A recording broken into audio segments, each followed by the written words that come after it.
നമുക്കിന്ന് ഈ കുമ്പളങ്ങ വെച്ച് ഒരു ഹൽവ ഉണ്ടാക്കിയാലോ? വായോ.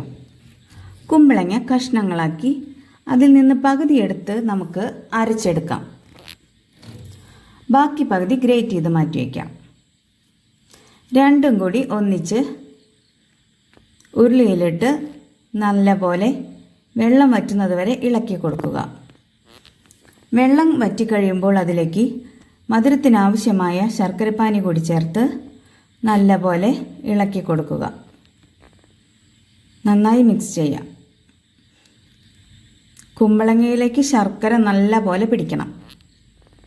അതിലേക്ക് ആവശ്യത്തിന് നെയ്യ് ഒഴിച്ചു കൊടുക്കുക. ഒരു 1/4 കപ്പ് കോൺഫ്ലവർ തേങ്ങാപ്പാലിൽ കലക്കിയത് കൂടി ഒഴിച്ച് നമുക്ക് നല്ലപോലെ ഇളക്കി കൊടുക്കുക. അതിലേക്ക് ആവശ്യത്തിന് എള്ള്, നെയ്യിൽ വറുത്തെടുത്ത കപ്പലണ്ടി എന്നിവ ചേർത്ത് നല്ലപോലെ മിക്സ് ചെയ്യാം. ഉരുളിയിൽ നിന്ന് വിട്ട് പോകുന്ന പരുവത്തിലാവുന്നത് വരെ നമുക്ക് അത് നല്ലപോലെ മിക്സ് ചെയ്യാം.